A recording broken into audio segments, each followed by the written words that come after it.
இந்தியாவில் பெண்கள் ஏன் ரிசர்ச்ல பின்தங்குகிறார்கள்?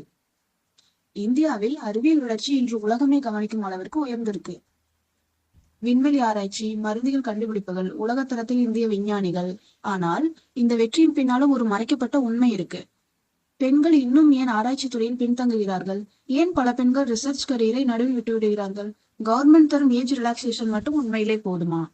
இன்று இந்த வீடியோவில் இந்திய ஆராய்ச்சி துறையில் இருக்கும் ஜெண்டர் இன்இக்வாலிட்டி, கேர்கிவிங் பர்டன் மற்றும் சட்ட ரீதியான பிரச்சனைகள் பற்றி முழுமையாக பார்க்கலாம். இந்தியா இன்று உலகளவில் வேகமாக வளர்ந்து வரும் அறிவியல் நாடுகளில் ஒன்று. ISRO missions, pharmaceutical research, artificial intelligence, medical discoveries, பல துறைகளில் இந்திய விஞ்ஞானிகள் சாதனை படைத்து வருகின்றனர். ஆனால் ரிசர்ச் இன்ஸ்டிடியூஷன்ஸ்ல இன்னும் ஒரு பெரிய இம்பேலன்ஸ் இருக்கு. குறிப்பா பெண்கள் கரியரின் முக்கியமான காலகட்டத்தில் professional pressure, family responsibilities, child care burden மூன்றும் ஒரே நேரத்தில் அதிகரிக்கிறது. ஆண்கள் இதே அளவு அழுத்தத்தை பெரும்பாலும் அனுபவிப்பதில்லை.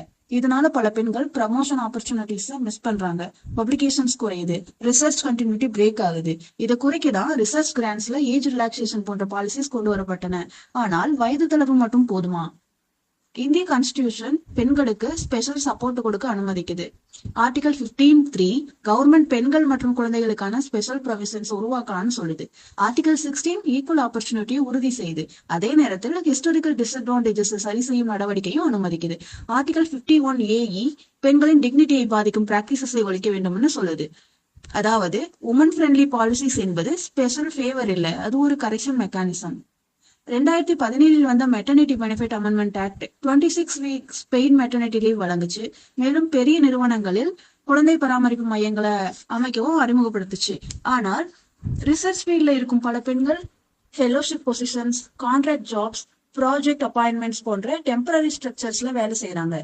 இதனால் இந்த சட்டத்தின் முழு பாதுகாப்பும் அவர்களுக்கு கிடைக்கிறது இல்லை. மெட்டர்னிட்டி லீவ் முடிஞ்சு ரிசர்ச்சுக்கு திரும்பும் பெண்கள் பல சவால்களை சந்திக்கிறாங்க.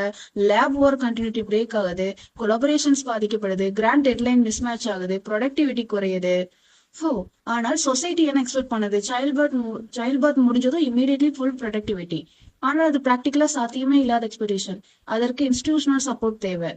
இந்தியாவில் சில கவர்மெண்ட் எம்ப்ளாயீஸ்க்கு மட்டும் பேட்டர்னிட்டி லீவ் ப்ரொவிஷன்ஸ் இருக்கு. ஆனால் ரிசர்ச் கிராண்ட்ஸ்ல இருக்கும் பல ரிசர்ச்சருக்கு இது போன்ற ஸ்ட்ராங் லீகல் என்டைட்டில்மெண்ட் இல்லை. இதனால் கேர் கிவிங் ரெஸ்பான்சிபிலிட்டி பெரும்பாலும் பெண்கள் மீது தான் விழுது. அதனாலதான் ஏஜ் ரிலாக்ஸேஷன் பாலிசிஸ் உமன் சென்ட்ரிக்கா இருக்கு. AISHE 2021-22 ரிப்போர்ட் படி ஹையர் எஜுகேஷனில் பெண்கள் எண்ணிக்கை அதிகரிச்சாலும் சயின்ஸ் அண்ட் டெக்னாலஜி ஃபேக்கல்டி பொசிஷனில் அவர்கள் இன்னும் அண்டர் ரெப்ரசன்டட். SCRB ரிப்போர்ட்ஸ் கூட உமன் ரிசர்ச்சர்ஸ் குறைவாக அப்ளை செய்யறாங்க, குறைவாக செலக்ட் ஆகுறாங்க என்று தொடர்ந்து காட்டுது.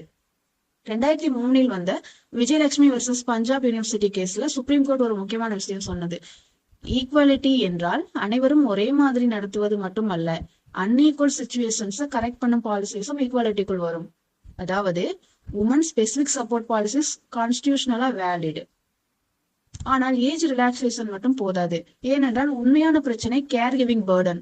அதனால் இன்னும் தேவையானவை சைல்ட் கேர் சப்போர்ட் வேணும், institutional support during maternity leave வேணும், reentry funding after career breaks வேணும், ஃபிளெக்சிபிள் டைம்லைன்ஸ் வேணும். இந்திய ரிசர்ச் ஈகோ சிஸ்டமில் உமன் ரிசர்ச்சர் ஃபேஸ் பண்ணும் டிஸ்அட்வான்டேஜஸ் இமேஜினரி இல்ல, டெம்பரரி இல்ல, அவை ரியல், டாக்குமெண்டட், பெர்சிஸ்டன்ட். அதனால் உமன் ஸ்பெசிபிக் ஏஜ் ரிலாக்ஸேஷன் பாலிசிஸை ரிமூவ் பண்ணுவது சொல்யூஷன் கிடையாது. உண்மையான சொல்யூஷன் தான் என்ன? உமன் சப்போர்ட்டை கண்டினியூ பண்ணணும், அதர் கேர் கிவர்ஸுக்கு சப்போர்ட் சேர்க்கணும், ஸ்ட்ரக்சரல் சேஞ்சஸ் கொண்டு வரணும். ஏன்னா ஈக்குவல் ஆப்பர்ச்சுனிட்டிங்கிறது அனைவரையும் ஒரே ஸ்டார்டிங் லைன்ல நிறுத்துவது மட்டும் கிடையாது, அனைவரும் பினிஷ் லைன் அடையக்கூடிய சூழல் உருவாக்குவதும் தான் உண்மையான ஈக்குவாலிட்டி. இந்த வீடியோ யூஸ்ஃபுல்லா இருந்தா லைக் பண்ணுங்க, கமெண்ட் பண்ணுங்க, ஷேர் பண்ணுங்க, சப்ஸ்கிரைப் பண்ணுங்க. இது போன்ற மீனிங்ஃபுல் தமிழ் டாக்குமெண்ட்ரி வீடியோஸ்க்கு தொடர்ந்து இணைந்திருங்கள்.